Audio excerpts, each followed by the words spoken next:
Hi, I'm your host Vasco Duarte.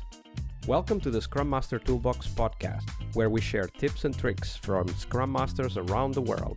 Every day, we bring you inspiring answers to important questions that all Scrum Masters face day after day. Hello everybody, welcome to our Friday Culture episode, this week with Ajit Singh. Hi Ajit, welcome back. Hi Vasco, thanks for having me in the show again.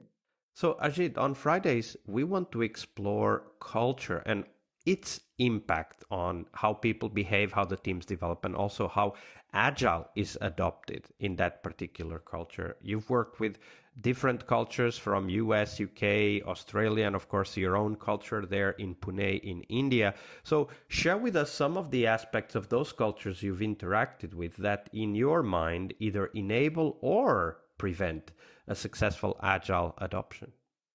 Well, in India, we are a multicultural, multi-religion society, and we are brought up that way that we have learned to respect the different cultures, different backgrounds, and be adaptable and very flexible into our approach. So that has helped us a lot in adopting the Agile and Scrum, the way we conduct and we deliver.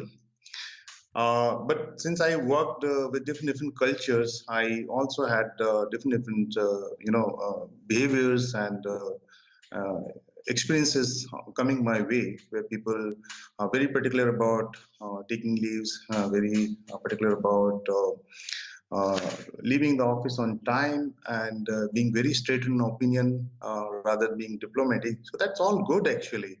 But the challenge to the Scrum Master comes how to develop a common understanding, and that's where Scrum Master bring everyone on the table and uh, get into a minimum agreement, what we call ground rules, so that everyone understand how the other team behaves and what are others' expectations. And when we do the capacity planning or when we pull the work for the sprint planning, we just pull the enough work so that it caters to everyone's needs on the ground and we don't overcommit. So obviously, many Scrum Masters are faced with that kind of multicultural environment where there's different expectations.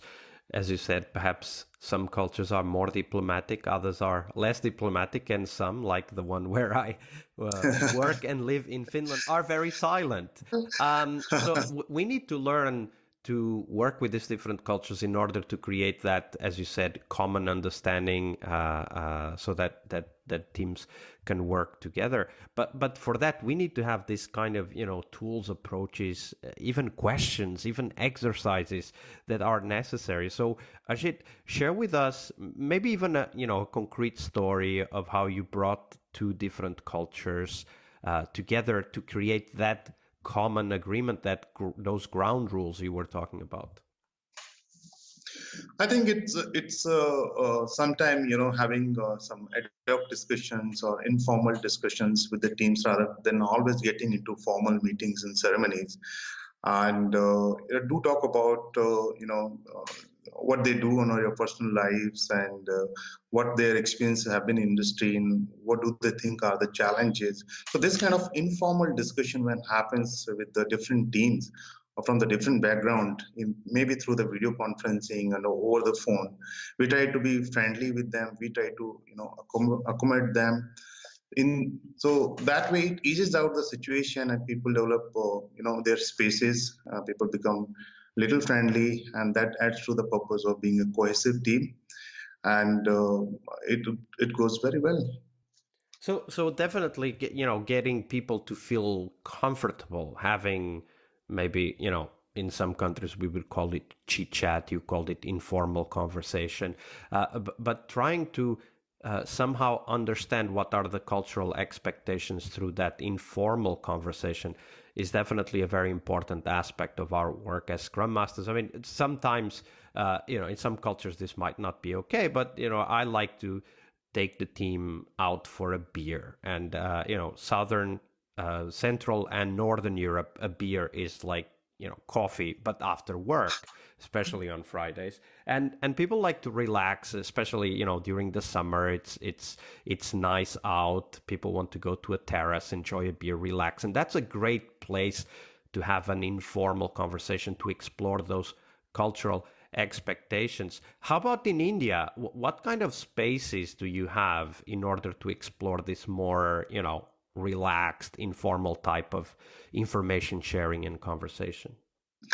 Well, in India, we have normal cubicles, not the walls there, so we can see each other and we can talk to us. We can walk away to talk to anyone.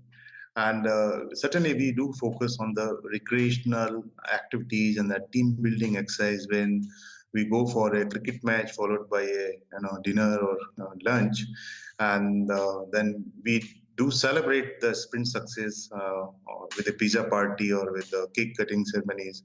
So that's where people open up, they share their space with each other, and they come close to it, and that reflects back on the workspace. So all those silos which has been maintained, deliberately, that disappear gradually, and you can see more collaboration, more cooperation, and that affects certainly the delivery.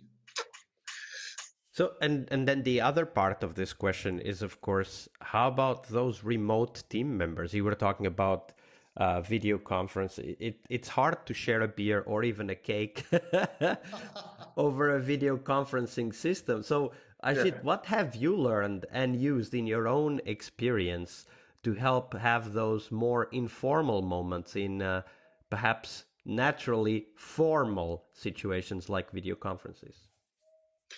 So I do encourage team to be friendly with our counterparts and clients and product owner, because everybody end of the day is a human who is working in some another way part of the Scrum team. So, and not only having the formal discussions, informals, knowing about their background and about their families, and all that necessary encouragement if you provide to your Scrum team, they open up actually, rather than putting them into a high discipline environment where they have to just work and deliver. There are opportunities that a Scrum Master need to create where they can feel comfortable, they can feel informal, they can have strike any kind of discussion they want to it. Of course, end of the day, uh, the delivery is important, but then these aspects should also be taken care of. Yeah, absolutely. And one of the things that I've learned about video conferences, they are typically scheduled. So very often people have busy schedules and calendars, and we need to fit. So, air quotes here, we need to fit the informal conversation into a limited time. So obviously, as a Scrum Master, there's a few tips we can use, like, tell a joke at the beginning, start and schedule the video conference to start a couple of minutes before you actually need to talk about the important thing of that specific meeting. Or then just have at the end an open space, 2-3 minutes, where we talk about some other topics that are not necessarily related to the work that we are doing. They could be also, but they are not necessarily related to the work that we are doing, but they are related to the team and how the team is developing. This could be, a micro retrospective, like just raise a topic and let's have an informal conversation about that. Sharing news is one way to start that informal conversation. Hey, did you know about this change in the organization? And then just talking about it in an informal way. So those are just some concrete tips that allow us to create that informal space in what is naturally a very formal and very time-bound space, which is a video conference. Absolutely true, Vasco. So, Ajit, it's been a pleasure to have you here on the podcast this week. Unfortunately, the week is about to end, so it's time for beer, guys. And but before we do go, share with us, where can we find out more about you and the work that you're doing? Well, I regularly write for jellconnection.com. So a couple of my articles are there. A few more are coming up. And then I am on Twitter also. I'm on LinkedIn also. And I'm more than happy to connect with the community. Absolutely. So make sure you get in touch with Ajit. All the links will be on the show notes as usual so that everybody can easily find it. Ajit, it's been a pleasure. Thank you very much for being with us, and thank you for your generosity with your time and your knowledge. Thank you very much, Roscoe, for this opportunity. Thanks a lot. One more week of the Scrum Master Toolbox podcast is over, but there's a lot more we have to share. We have developed our own membership site where you find a community of active and engaged Scrum Masters. In this site, you get access to exclusive content and get to interact with us, your podcast hosts, as well as the best Scrum Masters in the world. Join us at scrummastertoolbox.com/podcast and keep this podcast free of advertising. See you next week for one more week full of Scrum Master tips and tricks. We really hope you liked our show. And if you did, why not rate this podcast on Stitcher or iTunes? Share this podcast and let other Scrum Masters know about this valuable resource for their work. Remember that sharing is caring.